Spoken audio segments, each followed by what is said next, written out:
Hello and welcome to the Fantasy Flex podcast presented by PrizePicks. I'm your host, Samantha Previte. Every Thursday here on this podcast, I will be answering your mailbag questions that you can submit for future shows to mailbag@actionnetwork.com. It will also be featured in a written piece that you can find on actionnetwork.com. All right, let us just jump right into it. Aaron writes, are you bull or bear on Ezekiel Elliott rest of season? And then he asks, Elliott or Mike Gesicki for George Kittle and Josh Jacobs. I have Dalvin Cook, Kareem Hunt, Tyson Williams at RB. Keep your tips up. Cute little ski reference.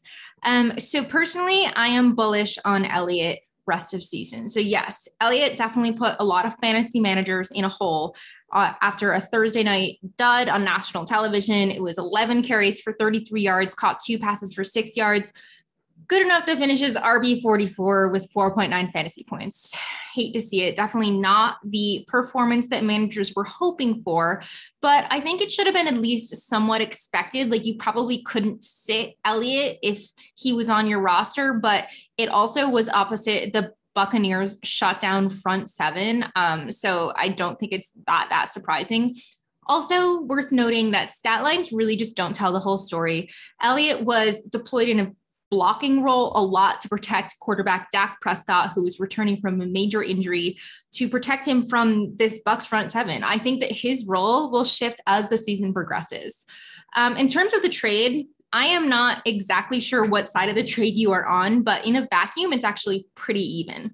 So it's going to come down to your roster needs. The difference between Gesicki to Kittle is significant, but so is Elliott to Jacobs. So I think since you already have a top tier RB1 on your roster in Dalvin Cook, I would lean the Kittle side. I am bullish on Elliott rest of season, like I said, but I think you have enough running back depth, and Kittle is going to be a monster this year if he can stay healthy. He's the only 49er that I want on my team. All right, next up, we've got Julie. She writes, who is the guy to roster between Jamaal Williams and DeAndre Swift, or both? So, Julie, friends don't let friends think Williams is better than Swift. Even dealing with injuries, Swift saw 11 carries for 39 yards and caught 8 of 11 passes for 65 yards and a touchdown. The Lions leaned heavily on the run game, and Williams saw 9 carries for 54 yards and a touchdown and caught 8 of 9 passes for 56 yards. He finished as RB4. So Swift is the main guy in this offense, though, and I fully expect Williams to have a role moving forward, but I think he's going to take a backseat once Swift is fully healthy. I think both are actually valuable to have on your roster. Like, I have no problem having both guys on your roster. That's kind of like having Kareem Hunt and Nick Chubb. But if you have to choose one, it's Swift for me. So if you actually have both, like, I think you could shop one if you really want to, but I think Williams will definitely have flex appeal, while DeAndre Swift should have, high-end RB2, possibly low-end RB1 value moving forward. Fletcher writes, are we panicking on Mike Davis yet? So, Fletcher, there is simply no other way of putting this. The Falcons' offense was just mega cringe last week. The team was mollywopped by the Eagles, who were actually dogs in this game and were held to just 6 points. They couldn't seem to get anything going on the ground or through the air. Matt Ryan was held to 164 yards and 0 touchdowns, which is very not Matt Ryan like. It's pretty surprising given they were trailing for most of the game, because I think I would think you'd see Matt Ryan kind of throwing it a lot, but it just seemed like this offense didn't have anything going right. Davis posted 15 carries for 49 yards. That's 3.27 yards per carry. So definitely not great, and caught 3 of 6 passes for 23 yards. It's not the worst showing, but it's not ideal. Meanwhile, Cordero Patterson was more effective than Davis and posted 7 carries for 54 yards and caught both of his targets for 13 yards. I liked Davis a lot in drafts just because he was falling super far to me. So you got to think about also what you ended up using in terms of draft capital on him. Like, if you ended up getting him in the 7th round or something like that, I don't think you're that concerned. I did not expect him to be RB12 or whatever he finished as last year. So I think if you went into the draft with reasonable expectations, you're not freaking out. I remain fairly bullish on him based on the situation alone. So I am not ready to hit the panic button just yet. I would, however, fade him this week against the Buccaneers on the road.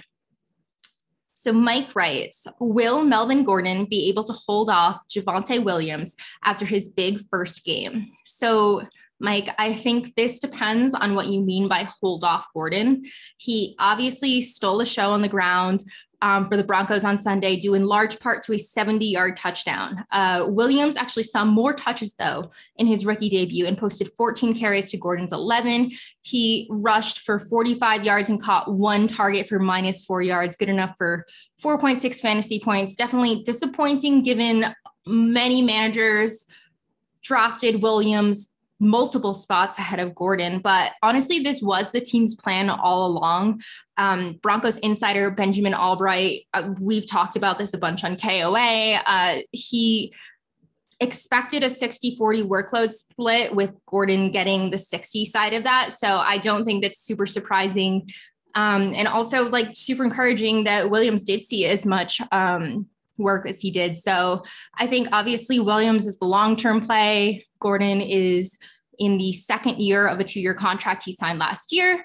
So I think, Gordon's definitely going to start out as the feature guy.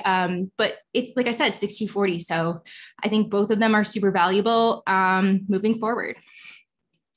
Terry writes, with the loss of Raheem Mostert for the year, how is the San Francisco backfield going to pan out? And do we trust Elijah Mitchell, or will Trey Sermon get a shot? So Terry, good question. Let us consult the Ouija board. But in all seriousness, I would temper expectations for Mitchell or any 49ers running back, since it's going to be a weekly dice roll, honestly trying to interpret Kyle Shanahan's smokescreens into lineup decisions. So Mitchell was the most popular waiver ad in all of fantasy football. He was probably your league's most sought after waiver ad after last week's Shanahanigans and the news that Mostert will miss the rest of the year with a knee, undergoing knee and surgery. Mitchell recorded 19 carries for 104 yards and a touchdown. And then Jermichael Hasty rushed once for 3 yards and caught a pass for 15 yards. The team did also add former Lions running back Kerryon Johnson after a short stint with the Eagles in light of the Mostert injury. So this backfield is definitely getting a little crowded. Worth noting, people are really quick to put Trey Sermon on the ice flow because he got benched in the first game. I am not necessarily reading too much into that. I'm not dropping Sermon. I think he's eventually going to play a role in this offense, possibly as early as next week. Like, Kyle Shanahan is that unpredictable. So, and this backfield is super crowded. So TLDR, I don't trust any 49ers running back with Mostert out for the year. Neither should you. I have no idea how this whole situation is going to pan out. It's probably just going to be a very annoying platoon. And if you hit on it, great. And if you don't, you don't. So that is it. Phil writes, can Taylor Heineke be a real NFL quarterback, or is the stock way down on Terry McLaurin? So in my opinion, the Ryan Fitzpatrick injury probably hurts McLaurin the most, followed by Curtis Samuel once he gets healthy. And looking at the game log, of the other guys, it seems like Heineke actually targeted Logan Thomas 3 times. So I think his value kind of remains neutral. We've seen that with tight ends. They tend to be a little bit more immune to poor quarterback play. I don't want to assume that Taylor Heineke is going to be a bad quarterback or anything, but there obviously is a reason that he wasn't the starter. Running backs Antonio Gibson and JD McKissic could see more work on the ground in short yardage situations. I think they will be a little bit more pass conservative with Heineke under center. Now, all that said, we have seen McLaurin perform with bad quarterback play for almost his entire career. In 2019, he caught passes from Case Keenum, Dwayne Haskins, and Colt McCoy. And in 2020, he caught passes from Alex Smith, Dwayne Haskins, Kyle Allen, and Taylor Heineke. So that's not an impressive cast. I don't know that Heineke is even in that much of a downgrade from the guys that he was catching passes from over the last 2 years. And this is what he said of the issue. If you want to be a top guy, you got to go out there and make play. Doesn't matter if it's the 4th string QB. He said that to JP Finley of NBC Sports Washington. So I think McLaurin's ceiling takes a little bit of a hit but I think he's still a very serviceable high-end wide receiver too, at least while Fitzpatrick is out. So I'm still starting him in most situations, including this week against the Giants. Dale writes, start one, Jaylen Waddle, T. Higgins, Brandon Cooks, or Marvin Jones, full PPR. So of those four, Dale, it's going to be between Higgins and Cooks for me. Higgins has a slightly tougher matchup on the road against the Bears versus Cooks, who is on the road against the Browns. Higgins has more competition for targets too from rookie Ja'Marr Chase, who ended up looking excellent despite all the preseason chatter, and Tyler Boyd, versus Cooks, who is competing against guys named Pharaoh Brown, Danny Amendola, and Chris Conley. However, there is a stratospheric separation between the upside in the Bengals offense versus the Texans offense. The Texans did show, like, credit where credit is due. They did show that they're not just going to be an automatic buy for opposing teams. Obviously, they won in a surprising upset against the Jaguars. But in my opinion, there's really no comparing Tyrod Taylor to Joe Burrow. I expect the Texans to also lean much more on that crowded backfield and the Bengals to be very pass heavy this year. So I am starting Higgins. And for what it is worth, I would rank them as follows for full PPR. It would go Higgins, then Cooks, then a pretty big jump, then Waddle, then Jones. Next up here on the Fantasy Flex is a new segment we're calling Elite Entries, where we will dive into the PrizePicks app to build some entries. And for any listeners unfamiliar with PrizePicks, it's just a super simple way to play DFS. PrizePicks offers a bunch of fantasy and props markets for both the full and half game. You can choose the picks you like and you build your entry. You can go with 2, 3, 4, or even 5 picks, and your payout is going to be based on how big your lineup is and how much you risk. So it's super simple. I'm going to identify some markets I like, you build your own PrizePicks entries, and all of us have a little fun and make some money. So today, I'm going to look at the Thursday night plays for week 2 on PrizePicks as the Giants go on the road to face the football team. The first play that I like is Saquon Barkley under 52.5 rushing yards. So yeah, we saw Barkley have a pretty slow start in his return from tearing his ACL and meniscus less than a year ago.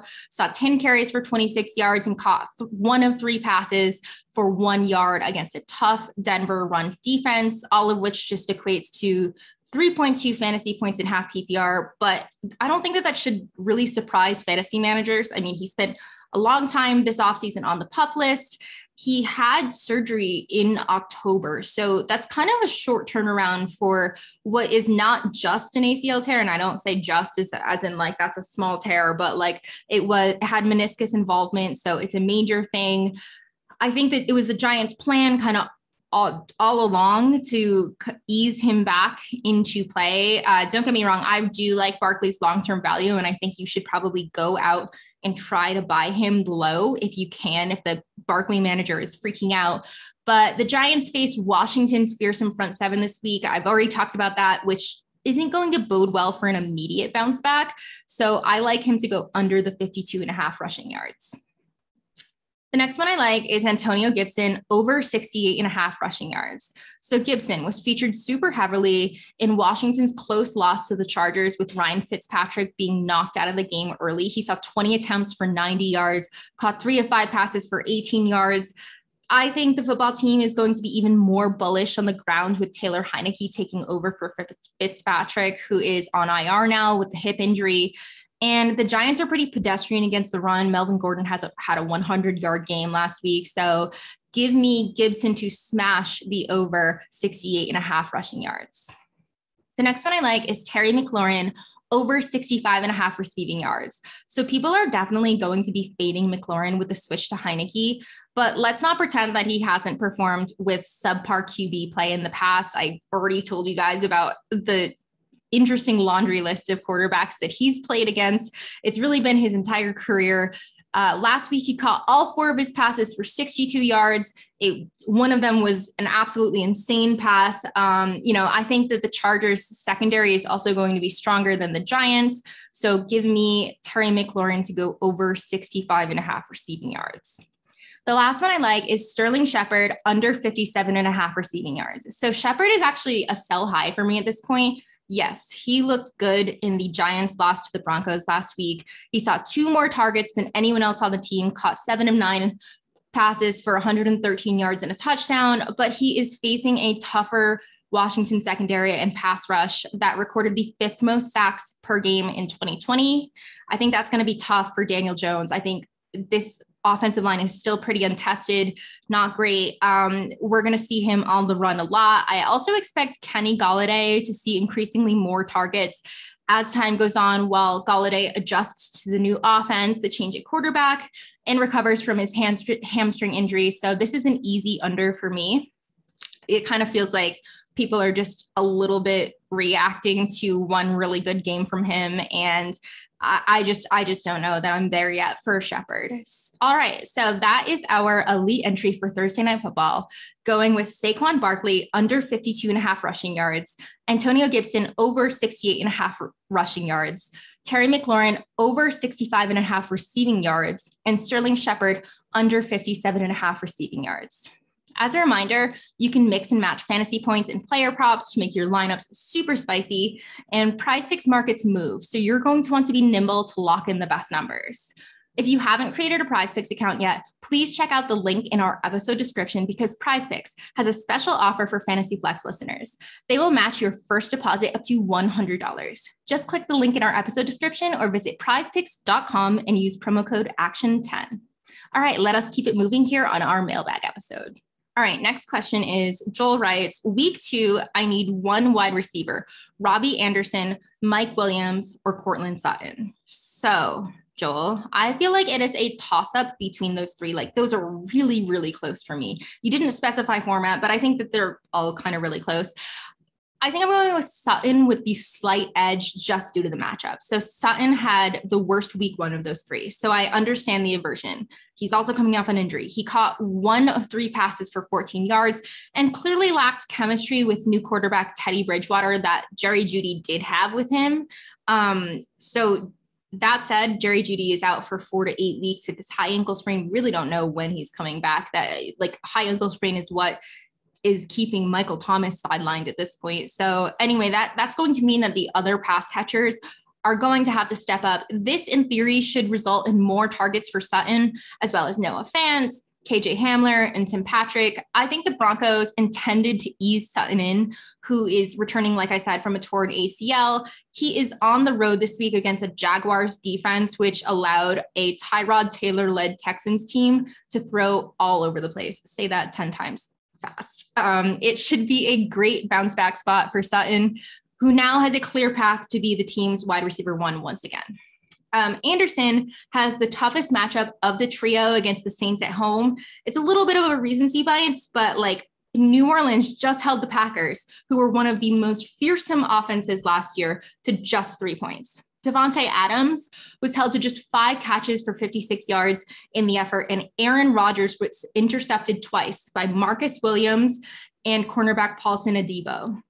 Wilson's week 1 was salvaged by one catch, which was a 57-yard touchdown. So he definitely didn't kill you. That was on 3 targets, but he clearly took a backseat to DJ Moore and rookie Terrace Marshall from a target standpoint. So I think he's definitely going to be the second or maybe third guy in this offense.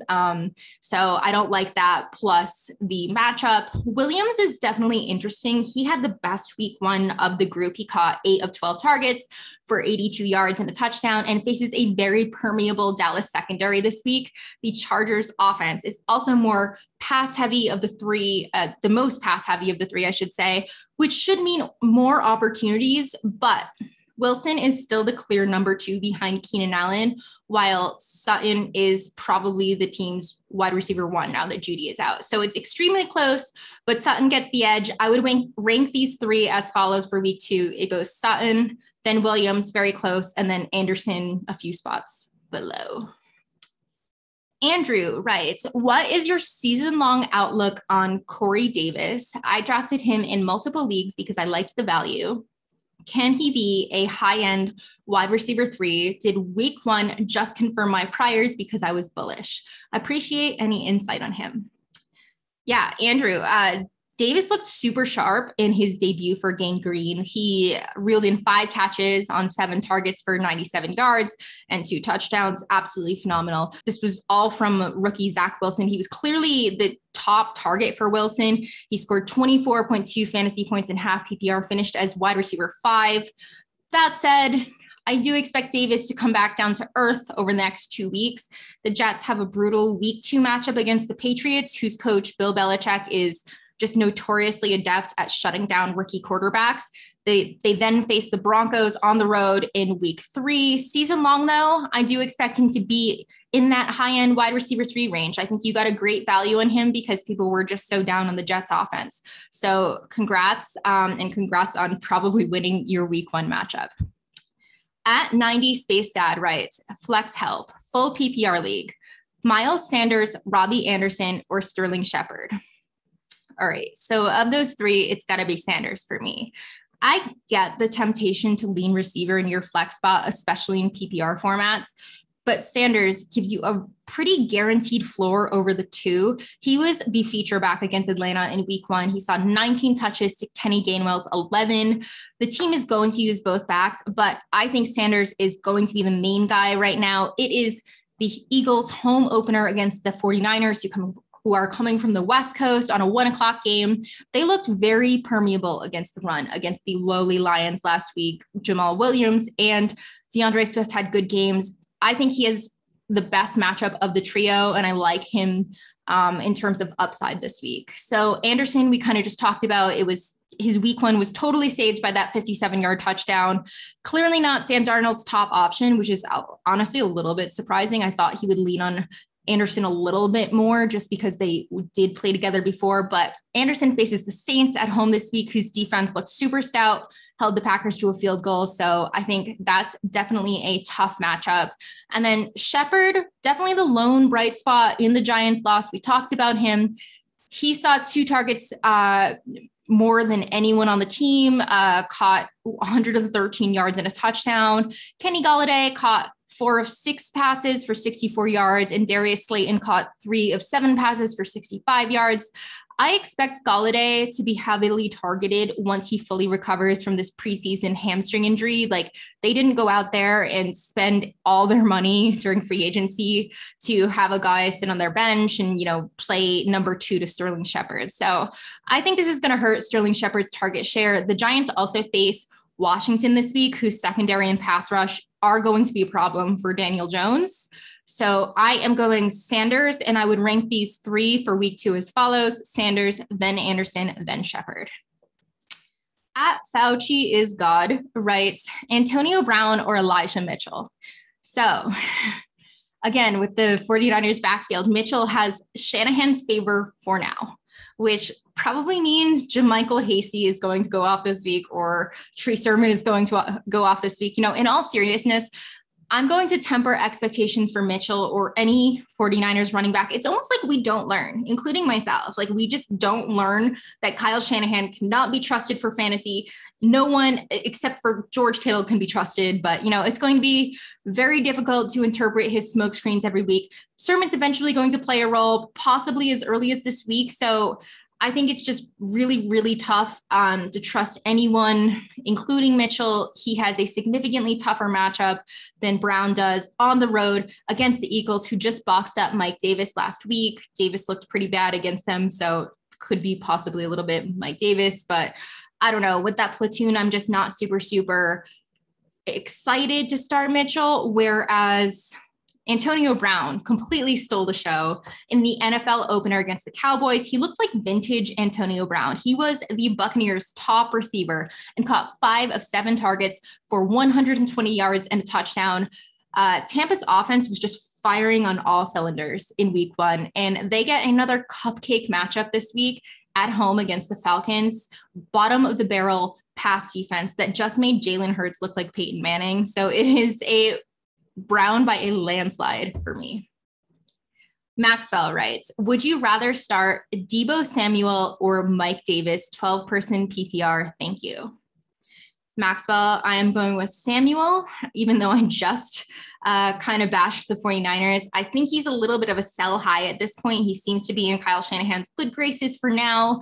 He put up a monster game as the focal point of this offense last week against Detroit, caught 9 of 12 targets for 189 yards and a touchdown. In contrast, Trent Sherfield caught 2 of 3 targets for 23 yards and a touchdown. And Brandon Ayuk, who I was ready to put on the back of a milk carton, saw 0 targets all day. Samuel finished with 27.4 fantasy points in half PPR, the 3rd best of the week among receivers. I don't expect Kyle's smokescreen Shanahan to truly lean on any one receiver, especially with Ayuk trending towards being healthy. But for now, I'm going to trust Samuel over Davis, who just has that brutal week 2 matchup on the road against the Bucs. We've talked about Davis. I think he just doesn't have the ceiling that Samuel might have in this game. Last question is at Keeney Crushing writes, I have Josh Allen and Jalen Hurts.